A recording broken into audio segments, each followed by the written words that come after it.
What say you? Would you like to make a delicious batch of this beef stroganoff? A dish with roots in mid-19th century Tsarist Russia, of course, moved westward into Europe with all of the nobles and their chefs. It's the same movement westward that gave us kulubiak of salmon, an obsession for caviar, and all other things Russian when it comes to cuisine. This, a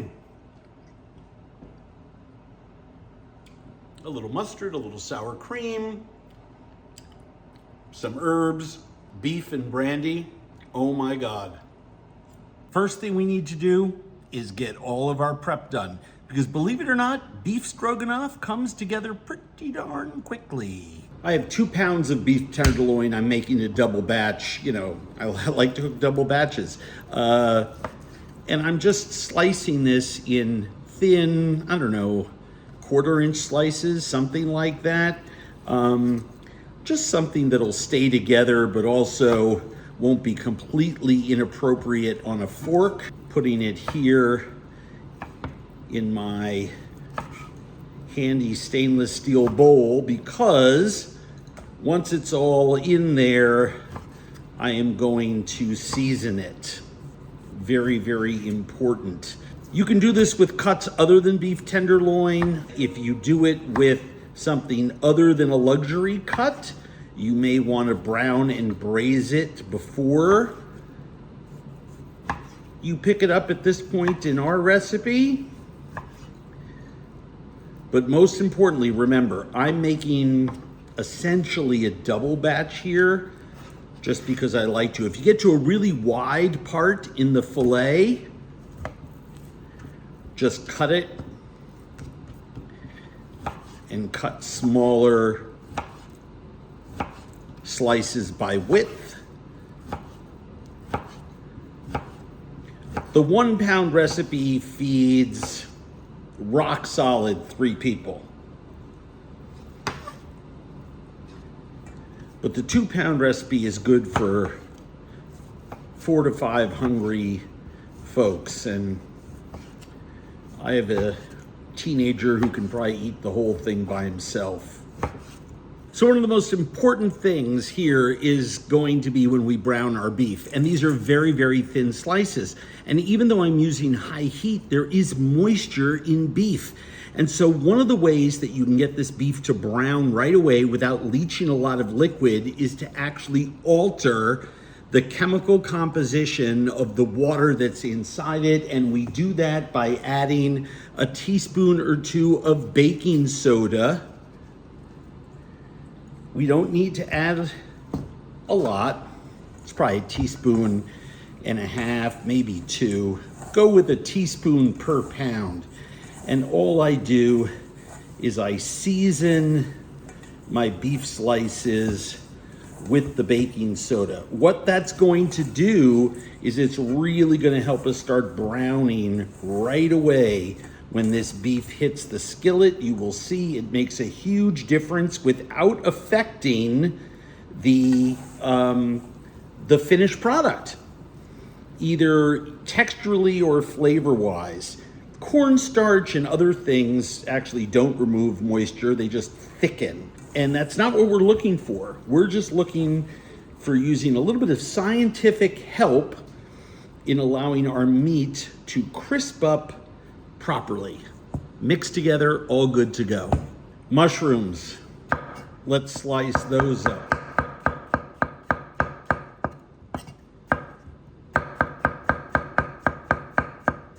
Onions cut in half.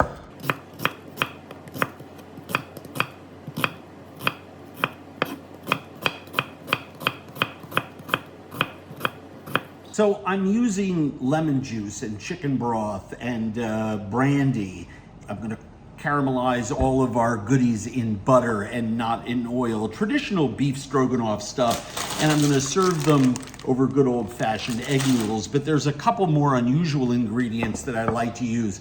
The first one is really good paprika. I find that the flavor difference in this dish has to do, get the best paprika you can get your hands on. Same thing with caraway seed. I use a little bit of crushed caraway in there just to accentuate the flavor of the dish. I find that the sweetness of caraway works beautifully, especially with brandy. Whenever I use brandy in a dish, oftentimes just a couple of pinches of caraway really makes the whole thing soar. And then there's something really cool that I got the other day, and that's this mustard that I'm just absolutely nuts about. It's from Burlap and Barrel. It's paprika and caraway mustard.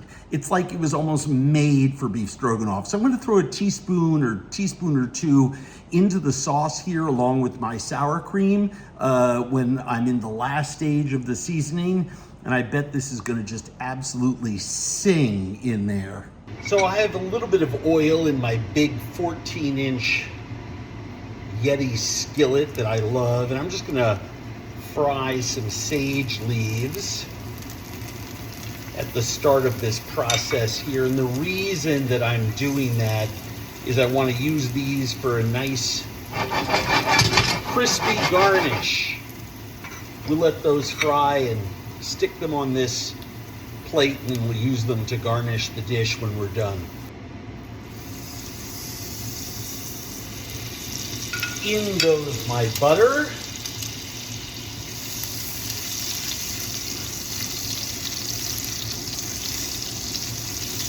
And I'm using about 3 or 4 tablespoons here.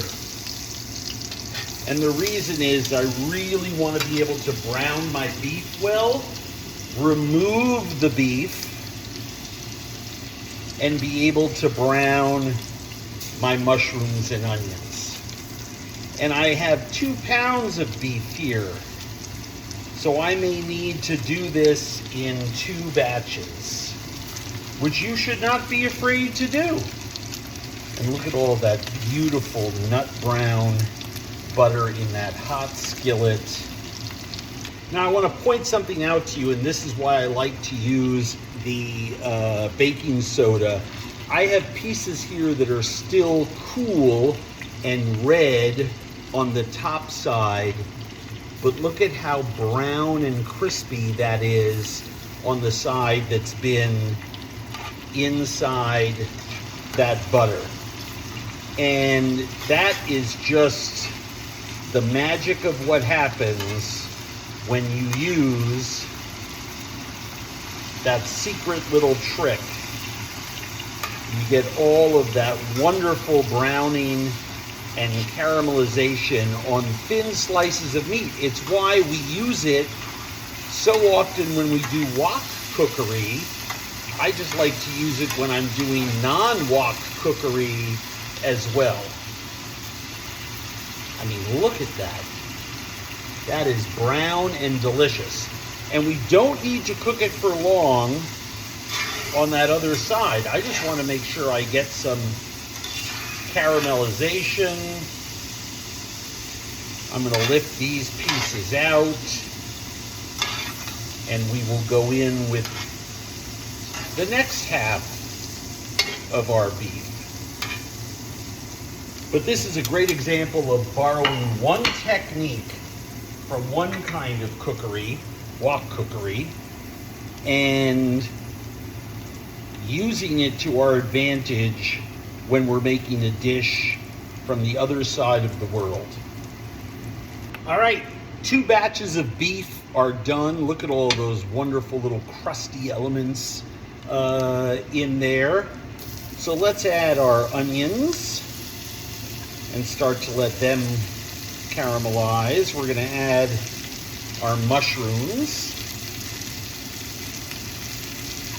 and let them caramelize. And we can do those simultaneously because we're using a 14-inch skillet and we have a lot of heat built up in here. So they're gonna start browning right away. I'm also adding a little bit of rosemary, just a few little sprigs, and my dried tarragon.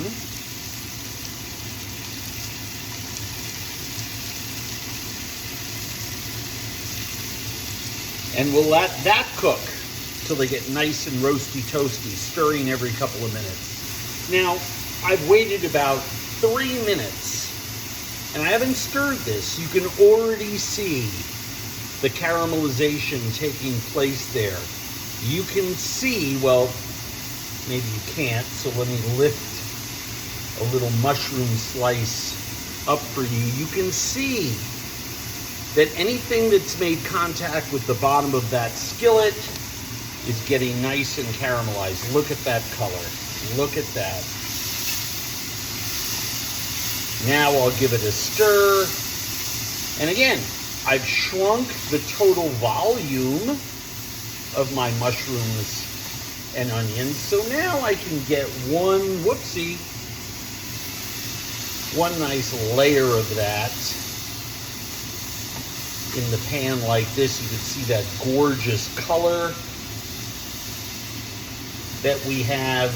And in just a matter of a couple of minutes, we've gotten to the point where we can add some of our dry spices followed by our stock.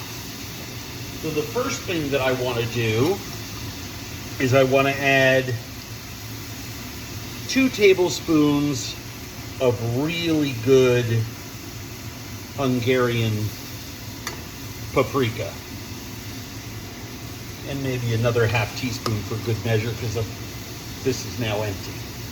I'm just going to add, I don't know, 1/4 teaspoon, a few pinches, one more pinch of caraway seed.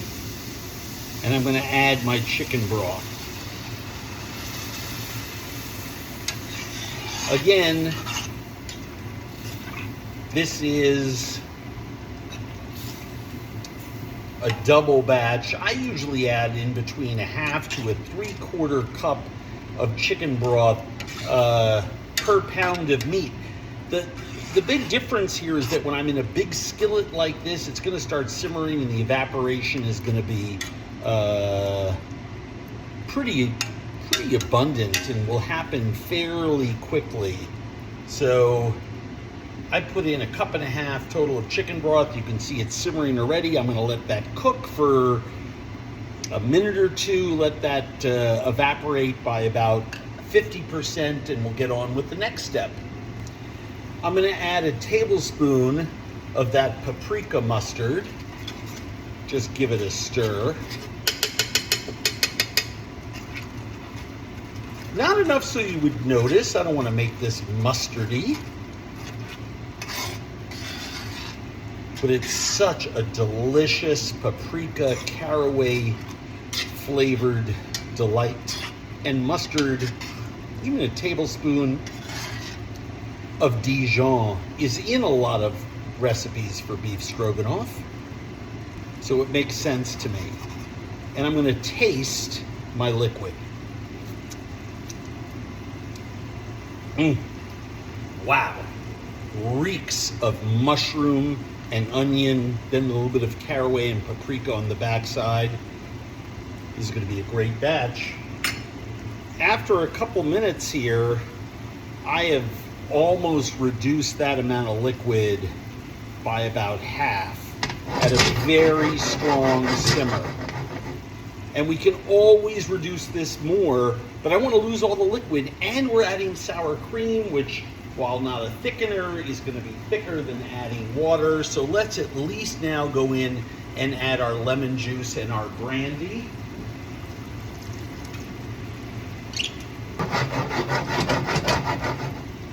Let that start to cook off. I'm going to add some lemon juice. Just a wonderful acid to brighten this up. Juice of about half a lemon. And let that cook for a couple of minutes. We're just building layers of flavor here. When I can drag my spatula like that and I see that the sauce has got some body to it, I know it's time to add back my beef and all those juices on that plate where it was resting, and just give that a toss in here. And the reason I do is that I have all this hot liquid in the pan, and I've got this room temperature / warm meat. It hasn't been resting for that long, but it's, you know, it's thinly sliced. Not like it holds its temperature forever. And I can see I'm just gonna turn the temperature on this beef stroganoff down to low and get ready to add my sour cream. For every pound, I add a ½ cup of sour cream, and I have a 2-pound batch here. So I'm going to add a cup of sour cream. And I make sure to turn this down to the lowest possible setting on my stovetop burner. And the reason is I do not want to boil the sour cream. I want it to retain its tangy, milky acidity. I'm just stirring this together. It's another reason why I tossed the meat in there and made sure that that got up to temperature with the sauce before adding that sour cream. The next thing that I want to do is I'll just taste this for seasoning. I know it could use some pepper. It might need a little bit of salt. And I'm just gonna let this gorgeous beef stroganoff, I mean, this is about as picture perfect as it gets. I'm just gonna let that hold. No movement at all. This is probably 200 degrees. I'm just gonna let it sit there while I cook my egg noodles. Now, a quick word about the discrepancy that you're going to find between the written recipe and the video. In this video, once my noodles and my beef are ready to be plated, I'm gonna sprinkle them with a little bit of parsley. Typically, I stir a few tablespoons of dill in at the last minute. But of course, when I went to the market, all the dill was pretty crappy looking. So I just opted not to, and I did not use dried dill because dried dill has a very, very, very different flavor. So don't let those little things ruin your night. Just proceed with the dish. Use another herb that you think would be nice with it. I make this recipe the same way every time. Always finish with a few tablespoons of dill. No dill's available, no big dill. Get it? Look at how gorgeous this is. That sauce is so rich and brown because of all that proper caramelizing we did with our beef and our mushrooms and our onions.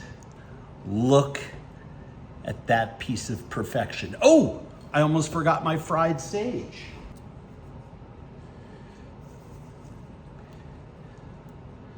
I love fried sage. I would use fried sage to garnish everything if I could. It is just simply that delicious. 35 minutes, even including prep time. God, is there anything better at this time of year on a cold fall evening?